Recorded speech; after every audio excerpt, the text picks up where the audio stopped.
утро, дорогие друзья! Мы приветствуем вас! Вы смотрите «Город женщин», и сегодня с вами мы. Две Даши. На эстраде уже есть дуэт, две Маши, но а телеведущих на канале НВК Саха двух Даш еще не было. Это точно. А здесь мы есть для этого, да? Ну что, мы приветствуем всех, и, конечно же, сегодня проснулись мы с различной информацией, но «Город женщин» призывает всех телезрителей, во-первых, не паниковать, а во-вторых, все-таки проверять всю информацию четко. Для этого у нас есть официальные сайты НВК Саха и Якутия-24. Ну и сегодня наш эфир мы посвящаем темам весенним.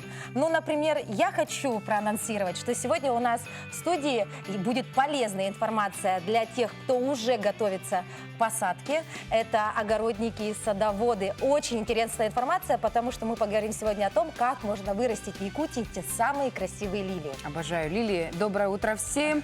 У меня сегодня будет в гостях врач-иммунолог. Расскажет, какие витамины принимать на весну после нашей долгой зимы.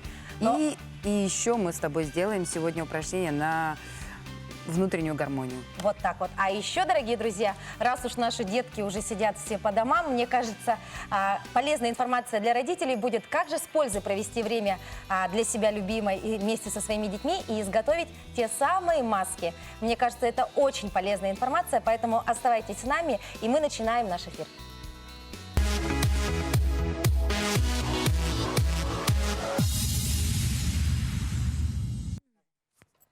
Ну что ж, мои хорошие, доброе утро всем еще раз. И я сегодня хочу все-таки сделать упражнение по стихии. То есть, когда мы просыпаемся, она опять начинала, да, свою тему. Тебе уже смешно. Нет, не то чтобы смешно, просто ты всегда такая умиротворенная, и утром приходишь вся с такой энергией. Гармоничная какая-то, да? Ну вот, хочу сделать упражнение по стихии. Начнем мы со стихии земля. То есть, это мы все утрамбовываем. Утрамбуем, да? давай. Ножки на ширине плеч. Заземляем, чтобы у нас была конкретика. В смысле, каким образом? Что мы делаем? Ножки на ширине плеч. Дальше. Так. Нужно будет сказать волшебные слова. Говорим. Я встречаюсь с неизвестностью, встречаюсь со стихией земля.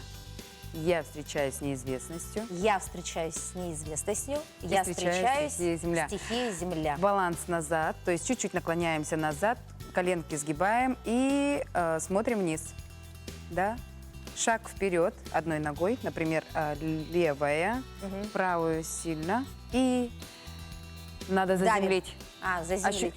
Почувствуй, как будто ты на столе прям руки вот так поставила и говоришь, я так сказал, я так сделал. И я так сказал, я так сделал.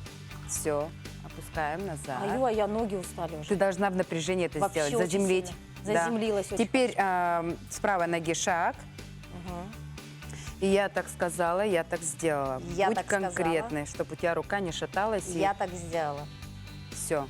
Теперь на упражнение на воду давай сделаем. Давай. У нас сколько стихий? Земля, вода, ветер. Ой, ветер говорю. Воздух и огонь. Ага. Так, Давай на воду. на воду. Еще Значит, пару. вода. Баланс назад Назад. и вверх. Что мы делаем? И мы делаем назад шаг. Переступание как будто. Но мы не отвергаем, мы принимаем. То есть это должно быть спокойное, ладони спокойные. Я тебя принимаю, я тебя понимаю. Я тебя принимаю, я тебя понимаю. На самом деле без каблуков оно совсем по-другому выглядит. Но мне кажется, хотя бы какое-то понятие, представление мы... И последнее давай. На левую ногу. Я тебя принимаю, я тебя понимаю. Я тебя понимаю. Вот так надо просыпаться с утра, да? Мы еще две не сделали, но думаю, на следующем догоним. эфире, да? На следующем эфире. Ну что, спасибо большое, Дашенька. Вот так вот зарядила нас энергетически Дарья Лаврова. Ну а мы переходим к встрече наших гостей. И сейчас мы приглашаем в студию человека, который расскажет, что же такое витаминоз, все признаки, причины, ну и, конечно же, посоветует, как от него избавиться. Итак, приглашаем в студию нашу, присаживаемся. Ольга Николаевна Иванова. Это профессор кафедры педиатрии Медицинского института Северо-Восточного федерального университета, доктор медицинских наук, врач аллерго-иммунологического отделения Республиканской больницы номер 1 Национального медицинского центра. Вот так вот. Сколько регалий. Ольга Николаевна, доброе утро. Здравствуйте. Доброе Здравствуйте, утро. две Даши. Здравствуйте, уважаемые зрители. Добро пожаловать в город женщин. Ну, конечно, мы прям искали вас, честно скажу, потому Это что точно. тема того самого авитаминоза беспокоит сейчас как родителей, так и детей. Вот первый вопрос. Как же проявляется витаминоз и как мы, родители, можем заметить это на своем организме и на организме своего ребенка? Ну, существует три понятия в современной медицине. Да? Ага. Это понятие авитаминоз. Авитаминоз – это отсутствие какой-либо группы витаминов. Мгм. Оно было описано еще в XVIII веке, когда мореплаватели, покоряя Америку, питались только копченым мясом, не получая овощи и фрукты. И у них А. развивалось такое заболевание, как цинга. Всё В помню, соответствии с помню. дефицитом витамина С, поскольку они не питались свежими овощами, фруктами.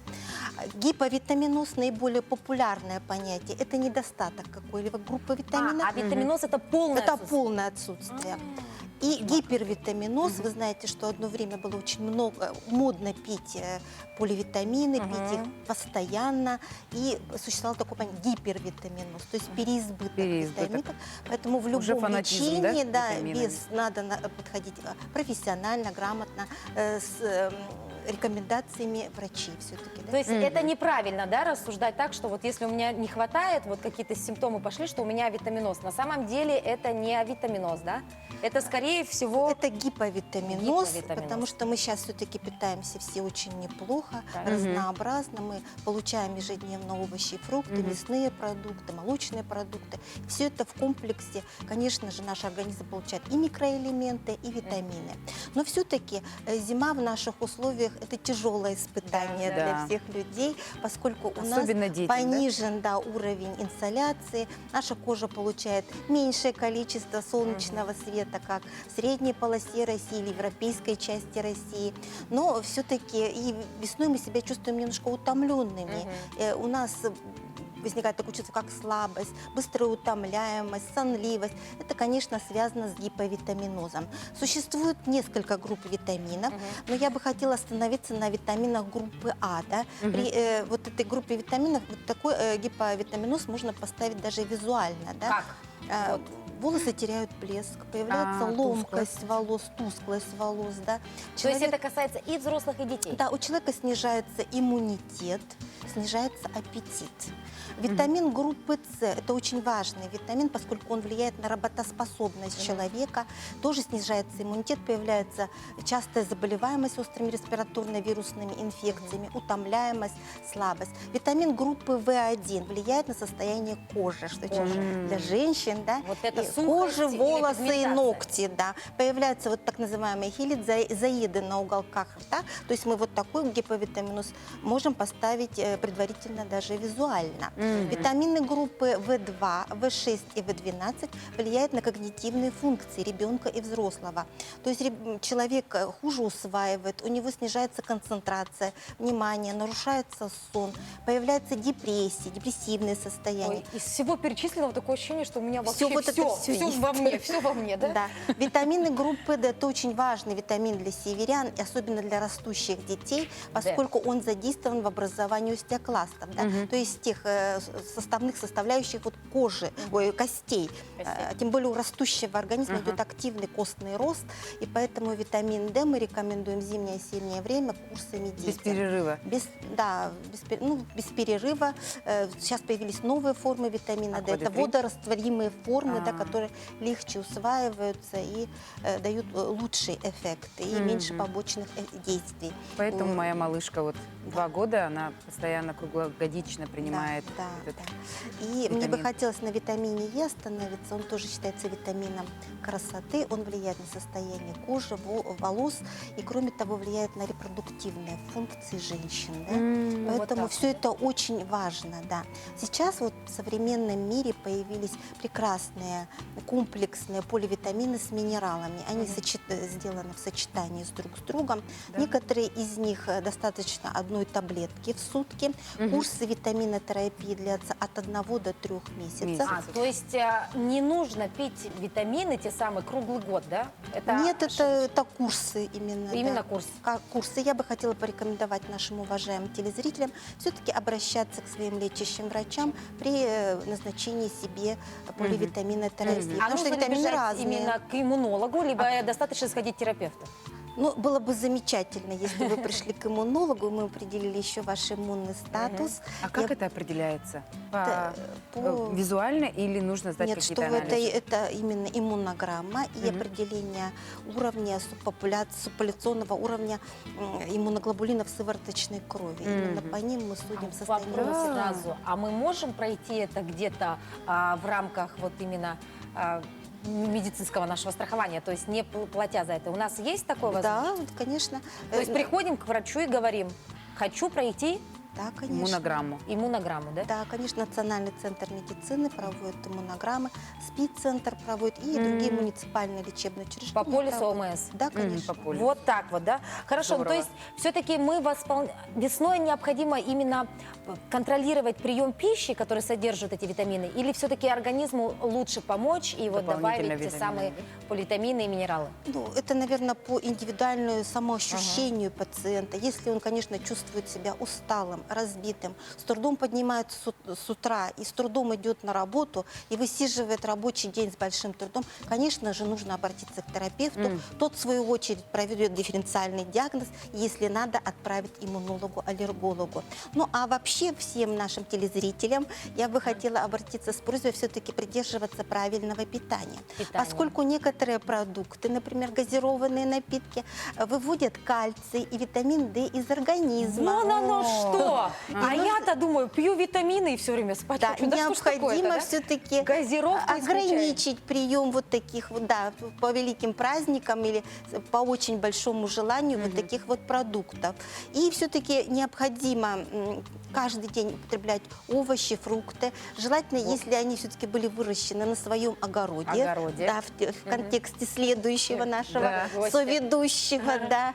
Если есть свои собственные заготовочки, готовить можно из наших полезных северных ягод Вот и так вот. придерживаться здорового образа жизни. То есть должна быть физическая активность, поскольку витамин D, он усваивается костями только в движении. То есть не обязательно каждый день все-таки в течение часа какая-то физическая А, то активность. будешь Либо пить и лежать подъем- на диване, да, и думать, что тебе он не будет усваиваться, если вы будете пить и лежать на А. диване. Поэтому подъемы на лестнице, пешие прогулки, зарядка дома. Физическая нагрузка Физическая должна быть. нагрузка. Все-таки человек, он был создан как существо движущее, добывающее себе пищу. А Поэтому как? человек должен двигаться всю свою жизнь. О, Ольга Николаевна, а как не растеряться у витрины в аптеке, когда смотришь вот хотя бы для выбора витамин для ребенка, на что обратить внимание? Их просто уйма, Сочетание и препаратов. цены разные. То есть есть и вообще такие, да, малобюджетные, а есть там и вообще бешеные ценники, да? Как вот здесь родителям на что обратить внимание? Вот Ну, вот ваши я советы. как аллерголог, например, могла бы посоветовать следующее, что все-таки вы обращайте внимание на внешний вид витамина. Вот эта яркая, окрашенная оболочка не подходит детям-аллергикам. Красители одни, Да, да? потому что со второго-третьего приема начинаются аллергические реакции. То есть вот эти цветные исключаем. Цветные, если человек аллергик. Я не А вот эти рекомендую. желатиновые, которые любят дети сейчас, просто потому что они желатиновые. ярко Такие мешки прокрашенные, Ага. очень сладкие вкусы. Если ребенок аллергик, я бы тоже как бы посоветовала подумать, прежде чем купить. Но я не имею права озвучивать Да-да-да-да. фармакопейные марки, да, но тем не менее российские витамины, некоторые из них очень хорошо подобраны по своему составу и содержат все комплексы витаминов и микроэлементов, которые прекрасно взаимозаменяемы и воздействуют, усиливают действие друг друга. А вот у меня вопрос как мамочки, да, у нас вот все любят, да, детям часто прописывать тот самый йод, якобы вот помогает в учебе, там туда-сюда. Препараты йода, Да, вы в течение года, да? В течение, это, в общем-то, правильное Правильное, да? решение, поскольку мы живем в условиях резко континентального климата. Климата. Мы не живем на побережье моря, и наш воздух не насыщен йодом. Йод очень важен. Это микроэлемент, который задействован в работе мозга, и когнитивных функциях ребенка. Тем более, если мозг развивается. У мозга вот такая большая нагрузка, как у наших современных детей. Вот эта вот современная программа обучения в средних, и тем более в лицеях и в гимназиях, конечно же, требует восполнения вот этого дефицита йода. У нас длинная зима. А вот у меня Очень. вопрос еще один. А если все-таки бывает ли зависимость у организма вот от именно Препаратов, употребления витаминов, да? Вот бывает, вот стоит, пьешь, стоит только перестать пить, и все, опять, да? Вот Бывает подобные такое или нет? случаи в научной литературе описаны у женщин, да? У У женщин, которые, кстати, придерживаются здорового образа жизни и помешаны на своем вот здоровье, да? У У кого детей, фанатизм, как да? правило, и у матерей вот такого вот психосоматики такой не было. Нет, да? Ну, вообще лучше этим не злоупотреблять. Как вы Конечно, сказали, курсы? я бы придерживалась все-таки советов своего лечащего врача. Вот так вот. Повезет, наверное, тем, кто попадет, да, к такому замечательному лечащему Конечно. врачу, как Ольга Николаевна. Ну что, спасибо большое. Значит, мы давайте подытожим немножечко наш разговор по выбору Так, всё витаминов. быстро. Во-первых, обращаем на цвет, да? На цвет, на состав поливитаминов. Там должны быть все незаменимые витамины, которые я перечислила. Перечислили, которые. А, С, витамины группы В, витамины группы Е, микроэлементы, кальций, магний, фосфор. То есть все должно быть. При этом оно должно быть сбалансировано. И как-то вот мы люди все очень занятые. Да. Нам всегда некогда, Некогда, да? это Все-таки мы все придерживаемся, что прием удобнее нам один раз. Да? Один раз. Конечно. Потому что есть витамин с трехкратным приемом в день, есть однократный.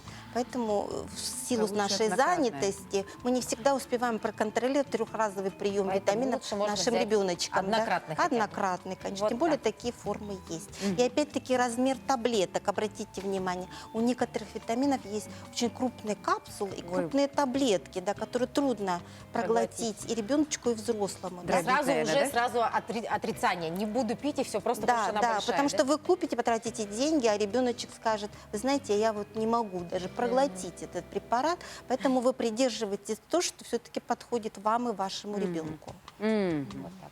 Ну все, спасибо большое. Мы благодарим вас за полезную информацию. Ну и, конечно, дорогие друзья, заботьтесь о своем здоровье, особенно вот в этот весенний период, когда после долгой зимы, как сказала Дарья Лаврова, наш организм просто требует вот тех самых витаминов и минералов.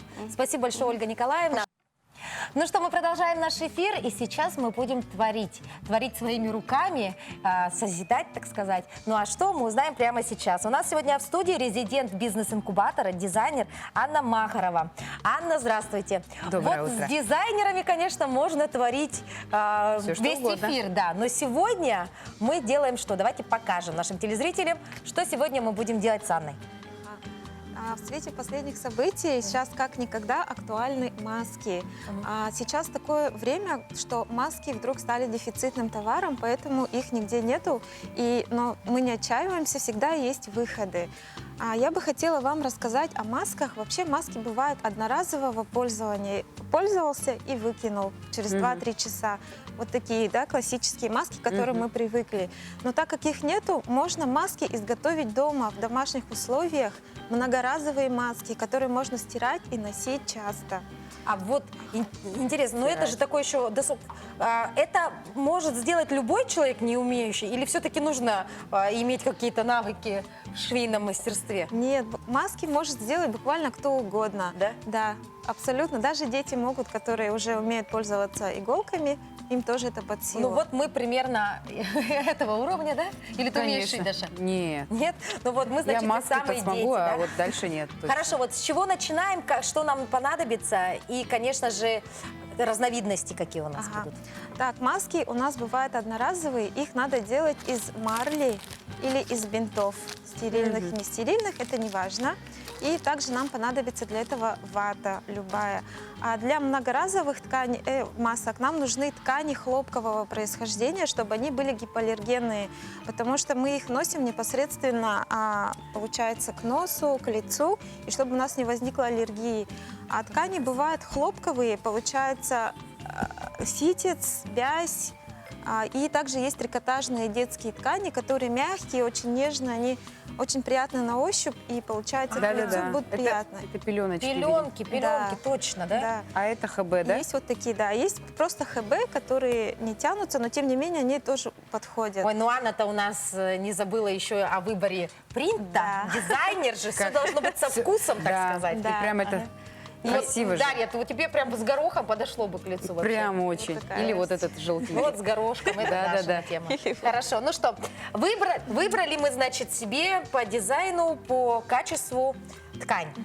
Поехали дальше. Ага. Получается, крой масок у нас может быть совершенно любой. Самое главное, чтобы было полное прилегание к лицу. Для этого нам вот маска наподобие вот этих, которые вот Покажите нам. медицинские обычные маски, можно точно такую же сделать из ткани. Можно сделать маски, которые идут Это по вообще для форме, молодежи, по да? форме Такая носа. модная.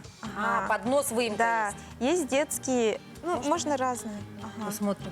да. Взяли размер носа. А есть и- вообще простые, прямоугольные, тоже подходят. Самое главное требование к таким многоразовым маскам – это слойность. Для тонких тканей ситца это должно быть не менее 4 слоев. 4 слоя для ситца. Да, а вот это более плотные ткани, типа слоя американский нормально, да? хлопок, там бязь, поплин, сатин, там можно достаточно 2 слоя, потому что 3 уже дышать чуть-чуть трудновато становится. Еще. Ага. Еще и дышать же надо. Да. Мы забыли, что еще дышать надо. Да? Да. И такие маски тоже надо менять Прикольно. точно так же, как вот такие обычные одноразовые, каждые 2-3 часа, в зависимости от того, где вы находитесь. А вообще сейчас существует такой распространенный миф о том, что маски как бы бесполезны, то, что оно Вот.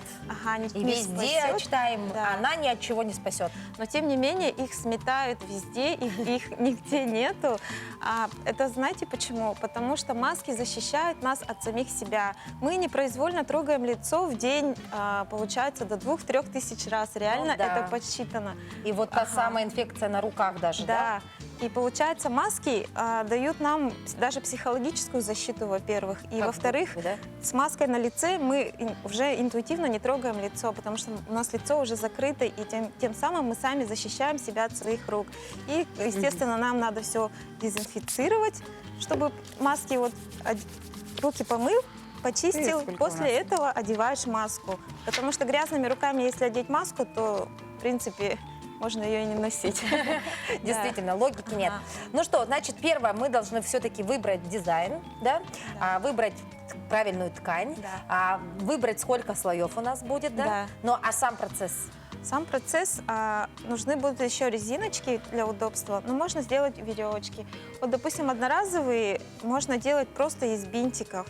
Их Мгм. завязывают. Это быстро, наверное, да? Да, как в старину, помните, Да, врачи помню. были в таких масочках. Помню. Ага, Вот сейчас так, представляешь? появились вот резиночки. Одноразовая, да? Это, допустим, если у нас скольки-часовой рабочий день в среднем? Сколько масок надо в 8. день, а? 8-часовой меняем каждые 2 часа, да? Да, каждые 4, 2-3 4-5 часа, как масок в То день. минимум есть таких одноразовых нужно как минимум 4-5, да? 4-5. Вот таких Да. желательно. Получается, в месяц одному человеку нужно сколько? Очень Да, много. очень много. Можно, грубо говоря, работать только на бинты и на марлю, да? Да. Поэтому мы советуем все-таки сделать многоразовую.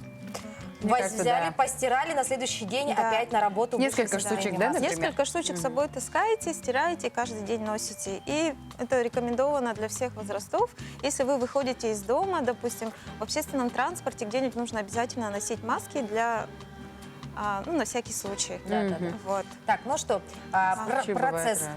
Процесс. Для того, чтобы изготовить одноразовую маску, нам нужен будет кусочек марли.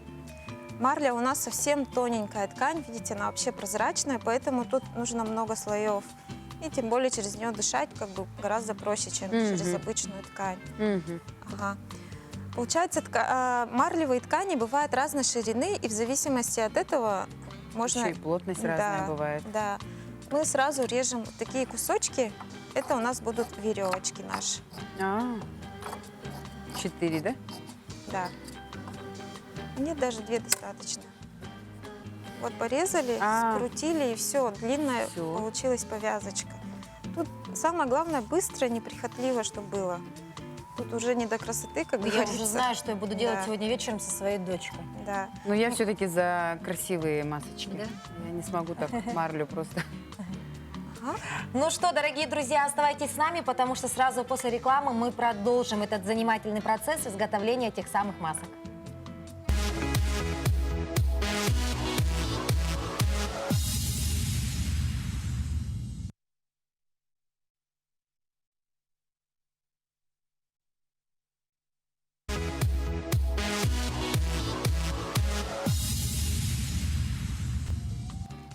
Итак, мы продолжаем наш эфир, и сегодня в нашей студии Анна Махарова. Анна у нас является дизайнером, и сегодня она делится секретами того, как можно изготовить ту самую маску в домашних условиях вместе с своими детишками, друзьями и людьми, которые заботятся о своем здоровье. Ну что, мы до ухода на рекламу рассказали о видах масок, да, о тканях, о выборе ткани, ну а теперь мы изготавливаем ту самую примитивную одноразовую маску, да? Да. Уже Для этого начали вам все понадобится марля или бинт обычный. Ну, берите пошире, чтобы ширина маски соответствовала лицу.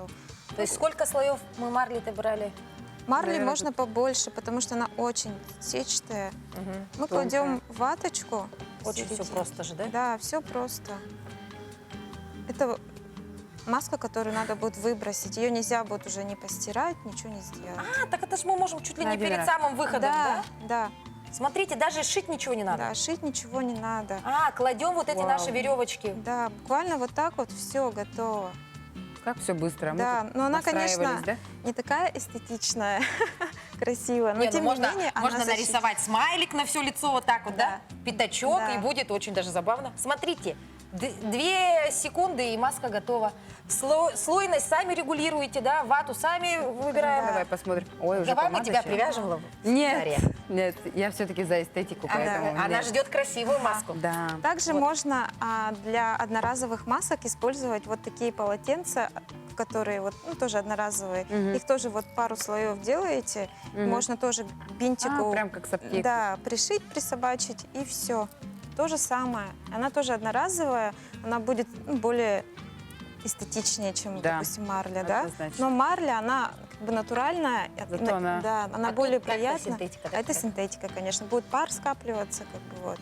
Тоже не А очень это не желательно. будет. И Да. представляете, на работе, хоп, одну сделал, хоп, другую. И вся твоя вот эта урна, да, полностью забита масками, да? Да. Ну, зато кто предупрежден, тот вооружен. Вооружен. Да, вот, Дальше. вот такой способ понадобится, если вдруг срочно надо будет, там, допустим, если вдруг кто-то сосед там приболел, на всякий случай. Сразу с да, маской. Да, сразу Резко с начал маской, кашлять, да. и ты уже с маской А. выбегаешь. А такие маски мы делаем уже чуть более подольше. Кстати, можно вот сюда, как в настоящих вот этих стерильных одноразовых масках, Как она называется? проволочку положить, чтобы поднос вот форму Гибкая. принимал. Здорово. Вот она Да. так. То есть ее прошить надо там, да? Прям так. Да, внутрь ее надо проложить и прошить. Получается, в 2 слоя закручиваете и кончики вот так вот, чтобы обезопасить. И внутрь просто пропихать в шовчик, и все. Этого будет достаточно. А я всегда думала, как она тут на носу держится-то? Вот так вот, да? Мгм. Оказывается, это все просто проволочку прошила и все, да? Да. Также можно использовать алюминиевые банки, тоже как экологичный ресайклинг способ. Банки? Да, ее режете алюминиевые банки, допустим, из-под Кока-Колы, и тоже можно сюда просунуть, она будет точно такая же. поднос вот этот. Да. Тоже держать. интересно. Да. Лайфхак такой, да? Лайфхаки такие, Вот это да. просто по прямой мы шьем и делаем здесь небольшие такие выточки, да? Да, складочки. Складочки прошили чуть больше и все, да? Да, Все очень просто. да. Вот здесь вот это получается у нас выкройка будет просто прямоугольная. Вот такой, да? Да. Вот такой маски Да. выкройка. 20 на 15 сантиметров. И просто вырезаете 2 кусочка квадратика и прошиваете вот так вот. Не забываем проволочку верхний шов Да. добавлять. Но ее не Хорошо. обязательно вот в такой маске, где выкройка наша будет вот такая. Смотрите. Здесь у нас есть вот 2 выточки, получается, под нос и под подбородок. Ну-ка еще раз покажем. А размеры какие у нас? Ну, размеры тоже примерно вот как эта маска, Такой же но просто. тут складок нету, поэтому она чуть-чуть поуже. Все очень просто. Можно делать на глаз, никаких стандартов нету, на ваш вкус и цвет, как говорится, и под ваши личные индивидуальные размеры. Также есть маски вот такого типа, они делают из таких кусочков, получается из 4 кусочков. Ага. И они тоже более прилегающие по лицу получаются, более, вообще огибают. да, более плотные. Хорошо. И ее хорошо шить из трикотажных тканей. Все, сшили мы ту самую маску, а как Да. уход-то за ней Ага. какой должен быть? Уход за масками обязательно надо каждый день их стирать. И стирать их нужно желательно хозяйственным мылом, потому что когда мы стираем их обычным стиральным порошком, все-таки в дыхательные Будем пути могут какие-то пары, микрочастицы. микрочастицы попадать. Поэтому рекомендуют хозяйственным мылом просто. Также можно прокипятить. Это тоже старый, обязательно, наверное, прогладить, и да? прогладить, отпарить утюгом. Этого будет достаточно, чтобы продезинфицировать маски. Но их надо менять каждые 2-3 часа, так же, как и одноразовые. Потому что в ткани, если долго будете носить, тоже будет все скапливаться, тоже небезопасно станет. Ну, спасибо большое, Анна, что посетили наш эфир. И, конечно, за вашу полезную информацию вам огромное спасибо. Ну, а мы, дорогие друзья, предлагаем вашему вниманию следующий сюжет. Ведь просмотр фильма – это дело такое тонкое, семейное. И сейчас эта тема тоже актуальна. Внимание на экран.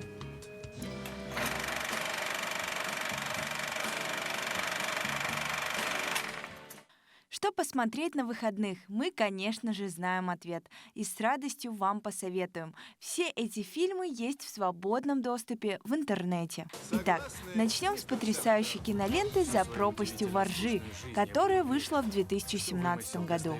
Это биографическая история о жизни любимого многими писателя Джерома Дэвида Селлинджера.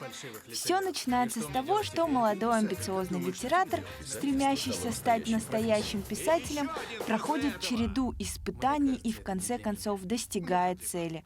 Но как и каким образом, узнаете лучше, если посмотрите данную киноленту. Нет ничего более важного, чем сюжет. Следующий на очереди фантастический боевик «Кин». Он вышел не так давно, и его можно посмотреть с подростком. Несмотря на то, что рейтинг у фильма невысокий, тем не менее посмотреть его все же стоит. Сюжет развивается постепенно. Проблемы, которые встают перед главными героями, заставляют их совершать сложные, порой необдуманные поступки, в результате которых очень интересно следить за происходящим на экране. Отвяжитесь от моего брата. Ты бы поставил эту штуковину на единичку, а? А теперь о самом веселом, и речь пойдет о комедии «Выскочка». В главной роли талантливая Риз Уизерспун. Здесь она играет ученицу, которая очень уж хочет стать президентом школы, но ей придется столкнуться с некоторыми сложностями. Фильм снимали в настоящем учебном заведении, и в классах, соседних с теми, где проходили съемки, шли самые обыкновенные занятия. В некоторых сценах в отдалении слышны голоса настоящих учеников и преподавателей. Далее мы с радостью расскажем о нашем российском кино. На этот раз о новой драме под названием «Без меня».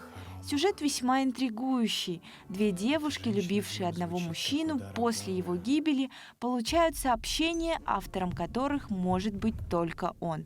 В надежде на чудо им вдвоем предстоит отправиться в путь, который прокладывают его подсказки, чтобы открыть тайну, стоящую за загадочными посланиями. Чем закончится это путешествие и как оно повлияет на двух главных героинь? А вот это вы уже сможете узнать самостоятельно. Кто-нибудь еще знает про это обещание? Никто. Ну тогда поехали. И заканчивает наш сегодняшний список мультфильм для всей семьи «Возвращение кота». Это приключенческое японское аниме с элементами фэнтези 2002 года. Оно получилось поистине прекрасным и волшебным. История о девочке Хару, которая благодаря своему доброму сердцу попадает в удивительное место. На этом все. Желаем вам приятного просмотра и отличных выходных.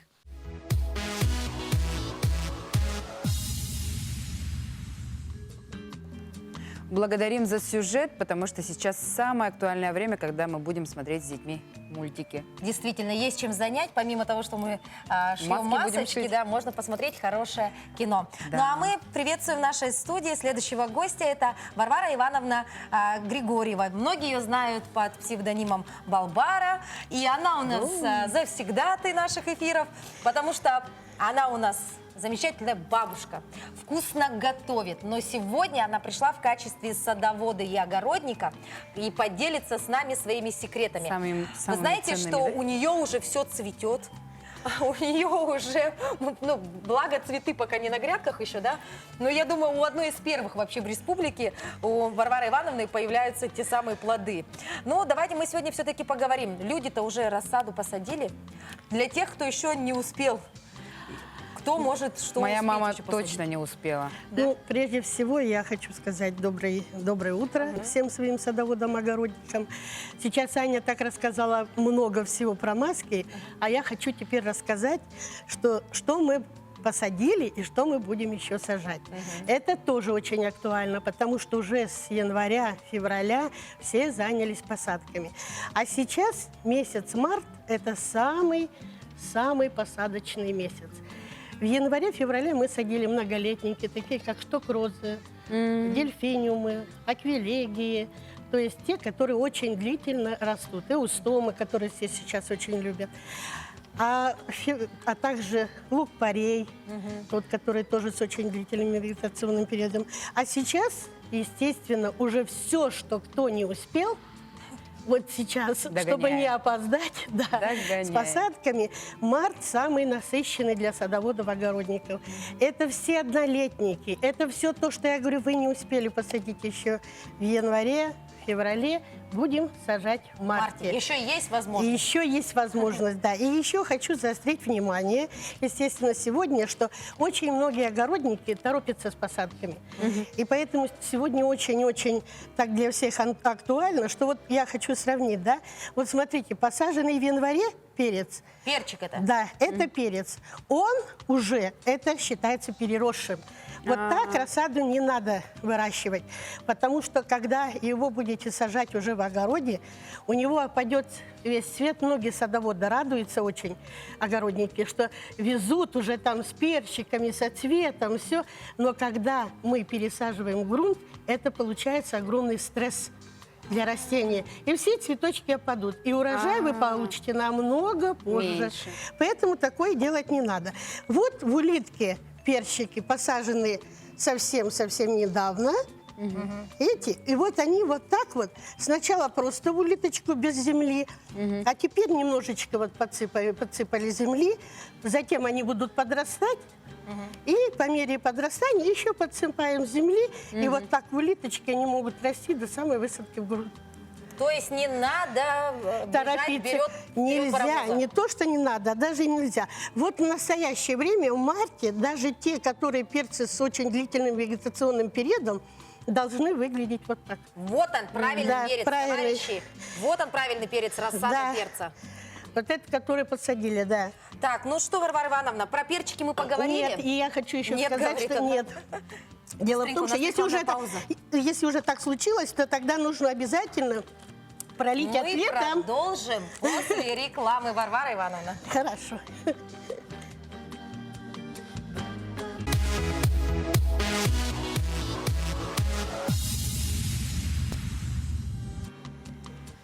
Итак, у нас в гостях в студии Варвара Ивановна Григорьева, садовод-огородник. И мы обсуждаем про рассаду, про перчики. Про больше. Да, перчики и вы мы говорили. закончили, да, про перчики. Вот я хочу сказать, Продолжаем. если у вас перчик перерос, его нужно после 8-го листика, основных листиков, вот так вот взять и перещипнуть. Тут пойдут боковые побеги. И у вас, в общем-то, перчик будет медленнее расти. И еще нужно пролить вот эти все препаратами, которые не стимулируют рост, а наоборот делают так, что побрызгали вы, да, и верхняя часть прекратит расти, а будет развиваться только корневая система. Называется это Да. регулятор роста, товарищи. Да, это регуляторы роста. Регулятор роста, то есть это есть вот такие вещи, которые Да, замедляют рост Их вверх, очень да? много всяких, да, поэтому они, в общем-то, вот везде имеются. Еще много много наименований всяких, поэтому пользоваться им.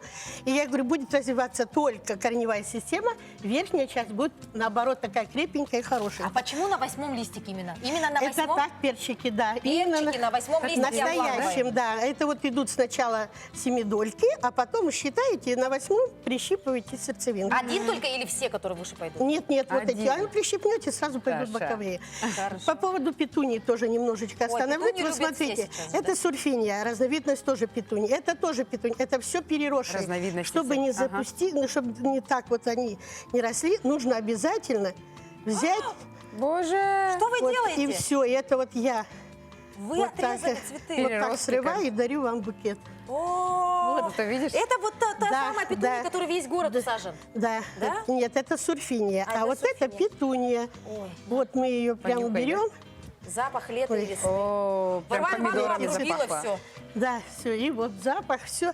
Вот эти можно взять, да? Запах лета, да? Вот, обрываете, тоже обрезаете все.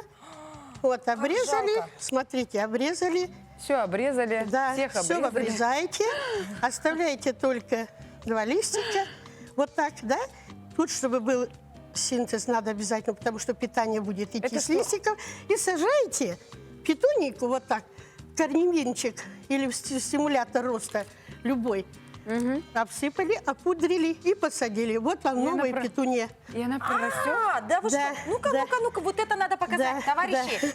Вот как, смотрите. Да. Она, значит, обрезала те самые великолепные цветы, которые у нее уже есть, поотрезала все листочки здесь, оставила немножко для Да, синтеза. да. Ну, то есть запоминаем, питание, Брызгала да, стимулятором. для синтеза.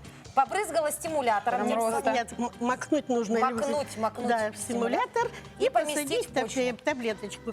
Я всегда всем рекомендую, не сажайте много цветов. Возьмите несколько штук, и вы сами начеренкуете, и у вас будет море всяких. А, вот это называется Да, черенкование. это черенкование. О, боже ты мой. Да. И Лайфхак Лайф- очередной. Да, вот это уже новая петуния. Она буквально вот через 2 недели, Знаете, через уже 3 уже зацветет, да? наберет цвет. Варвара Ивановна, И а я опять бы так это... же. Даш, Это все выкидывает. а я бы все повыбрасывала бы. Почему будет вот красота? Потому что будут давать боковые побеги. Густо Чем вы будет. гуще стрижете, тем у вас будет шапкой петуния, а не так свисать. Ой, Да-да-да. а я видела у родственников на даче, у них как это, Да. вот такие длинные, Да, в конце да. цветочек где-то Многие болтается. этого не знают, поэтому да. А сурфиния, вот с одного вот такого кустика, это получается огромный-огромный... Шапка. Да, шапка. Вот Нужно так. сажать огромную посуду, и будет шапка. Какая красота, а? Да. С утра у нас тут. И еще вот, помидорки вот такие вот уже, Помидор- смотрите. с помидорками что у нас Помидорки совет? тоже, в принципе, рановато. Сажайте только те, которые с очень длительным вегетационным периодом. Периодом. Да, это 120-130 дней, да. И высчитывать, могу рассказать, как высчитать. На каждом пакетике написано 120-130 дней, да. А нам, чтобы посчитать, допустим, я сажаю 1 июня. Вот 1 июня мы отнимаем 120 дней, если на сажаем. пакетике написано, и плюс на всхожесть 2 недели. Мгм. И все, вы будете точный день знать, когда вам нужно посадить. Здорово. Сейчас не Но всё равно же торопитесь. очень много тонкостей. Вот Очень, я однозначно очень. вот не Вот запомнила. сельдерейчик, это то, что нужно было еще в январе, На феврале. кинзу Вот я похоже. посадила. А? На кинзу похоже. На петрушку, на кинзу, это все такие эти. Ой, Они а все вот у меня такие, да? вопрос, Даша. Даша, ты человек творческий, вот у тебя концерты за концертами. А вот назови несколько твоих любимых цветов. Ну, в первую очередь, это лилии. Да ладно. Потому что я еще это поняла на 3-м концерте, когда мне очень много лилий подарили, запах стоял прям дома. А ты знаешь, что Варвара Ивановна сейчас расскажет, как можно посадить лилии у себя на даче? Боже. Даже в нашем наших суровом условиях. климате. Да, Варвара просто Ивановна, вот, миф это или нет, что лилии можно вырастить в Якутии? Даже никакого мифа нет. Самое главное, вы должны выбирать именно азиатские лилии. Азиатские лилии все у нас А так у нас будут. же Азиатская даурская лилия. Азиатская лилия, их разновидностей очень много, я не буду перечислять. Но чаще всего в город привозят восточные и азиатские. Вот восточные у нас не выживает. А азиатские лилии – это самый неприхотливый цветок. И более приспособлен к Самый нашему климату. приспособленный к нашим условиям. И вот, допустим, я говорю, я про него Вот вообще, луковица. до того я его люблю, я хочу вам рассказать о нем очень подробно. Вот луковицы, они приходят с попом, не бывает в пакетиках аккуратненькие, бывает вот проросшие чуть-чуть.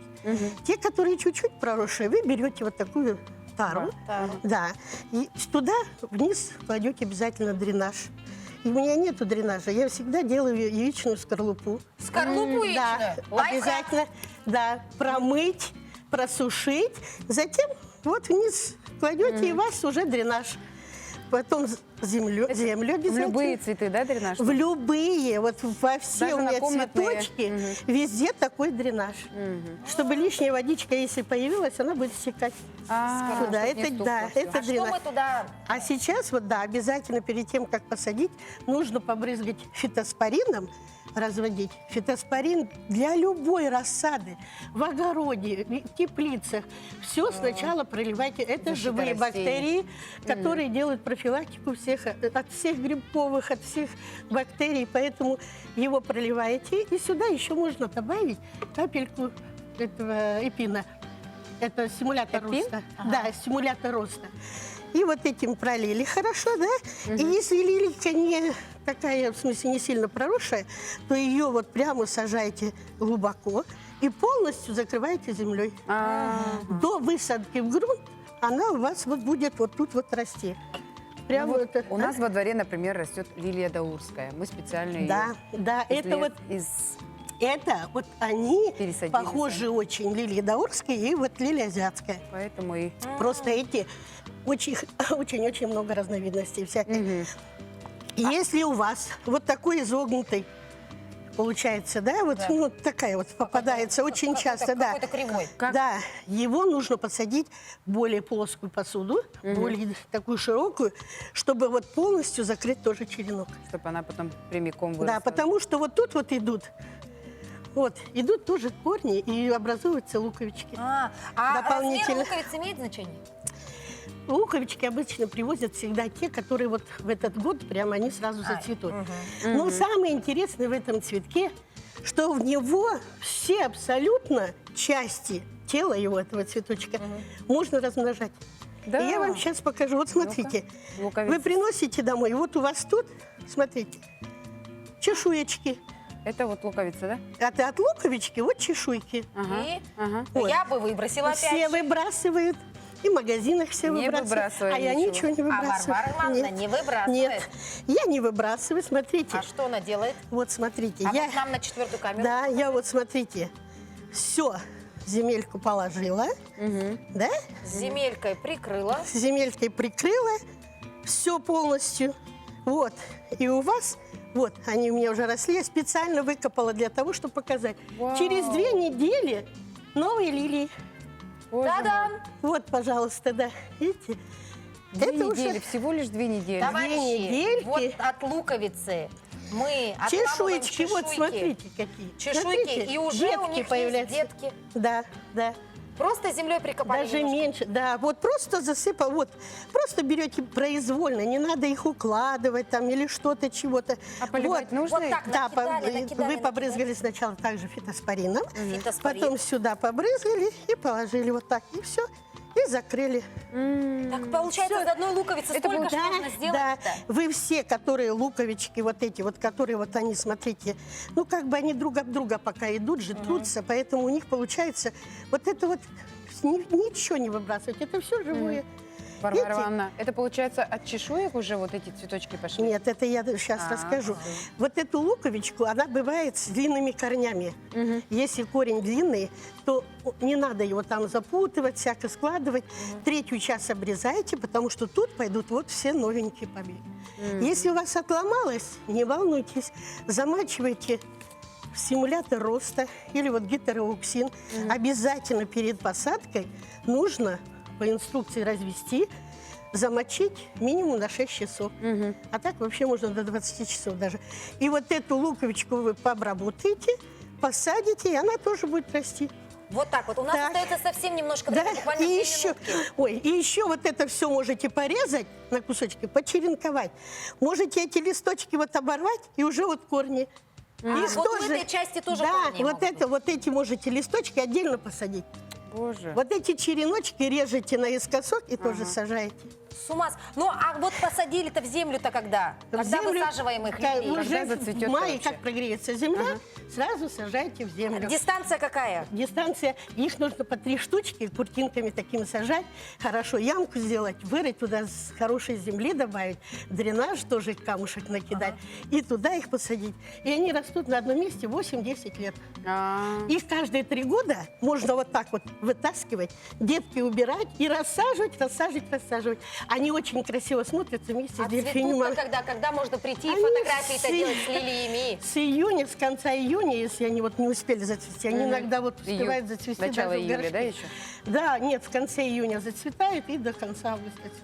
Вот так вот, здорово. товарищи. Какая красота. Лилия безотходная, поэтому можете... Безотходная лилия. Очень, да, и Здесь сажайте, да. отсюда размножается, Да, отсюда размножается, да, да. отсюда размножается. Зацветет в июне В июне цветет. и да, до и до августа. Лилии. Можно? Июнь, июль, это от луковички зависит. А вот эти детки зацветут на 2-й год.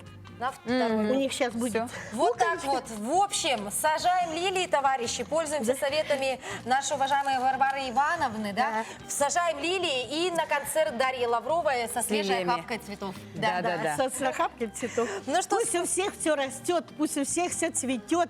Желаю хороших урожаев. Выращивайте только свои экологически чистые продукты.